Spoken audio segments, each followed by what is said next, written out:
Hey, I'm back from Bangkok, and I know I haven't posted a TikTok in a while. I haven't really done much of anything, and I mean, I did. I went to Bangkok and I went to a wedding in Cleveland and that was a full 2 weeks of doing things, but I haven't been sharing a lot. Upon reflecting why I haven't been sharing, it's because the last couple of years, have been very difficult for me with, the real estate world not being what it was, and then also having my senior mother move in with us, and then dealing with her disability. So I just needed to get away, and I figured some things out. I figured out a plan for how I can make myself happy in the next couple of years. I've even figured out a retirement plan, and I'm really excited to start implementing it, but I can't implement it for a good 4 or 5 years. But I do know what I'm going to be doing and how I'm going to be doing it and where I'm going to be. And so I'm really excited about that. It's like I have stuff to do now. And so maybe I'm not going to be such a hermit, because when my mother moved in, I found myself not wanting to talk with friends or be around people, because when I did find myself in social situations, all I did was complain about her. I mean, I love my mother, but I hate living with her. And there's this whole thing right now where, elderly people are supposed to not be in old people's homes. They're supposed to be in family homes or their own homes, and all state and local governments are doing what they can to keep people in their homes. And that just really sucks. It really sucks for the people in the home that are not the elderly. I've definitely done more things that I've not signed up to do.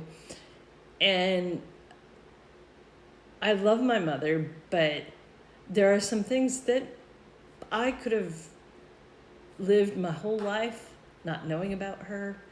And now that I know about her in that way, it's changed the dynamic of our relationship, and I don't like it.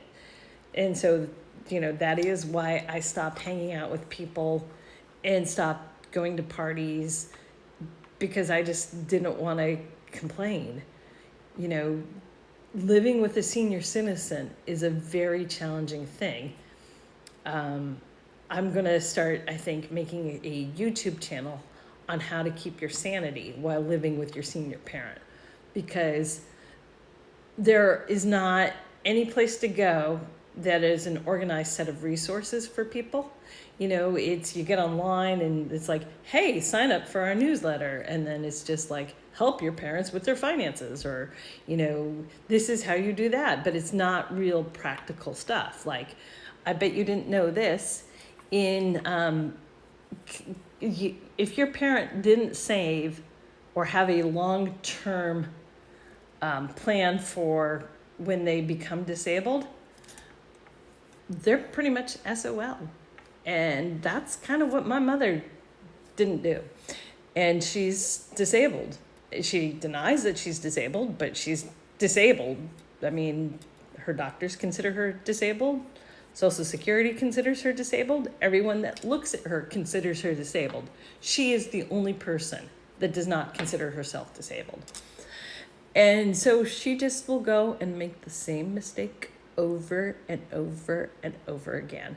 It's like, have you ever watched someone hit like a bollard, and instead of, correcting the situation, they just put their car in reverse and do it again, and they keep doing it, and it just gets worse and worse, the dent. Yeah, that's kind of where she is. When she first moved in here, she almost fell victim to one of those scams through the phishing email, and then they get the old person on the phone, and then they have them download software, and it's banking software, and then they put in their username and password to the bank, And so then the crooks kind of just keep them on the phone, and then they empty out their bank accounts. Well, my daughter was living at home at the time, and she heard what was going on, and she just walked over into my mother's room and ripped the plug out of the computer, which was great because then my mother was not scammed. And I thought we had this standing rule of you can't be on the phone and talk to a stranger. You can be on the phone and talk to a stranger, but you can't be on your computer and talk to a stranger. That's not allowed. And then yesterday she just forgot. And we repeated the exact same thing. I was like, who is she talking to? And I went into her room, and she was on the phone, and there was the software that she had downloaded. She had the person on the phone, and she was starting to type in her bank username and password. And I just closed her computer down and hung up the phone. And then I drove her to her bank, and now she's got new bank account numbers and everything. And that is not how I want to be spending my life. The bank now has procedures for this because it happens all the time. So I know that there are a lot of people out there who are having the same issues. And it's just crazy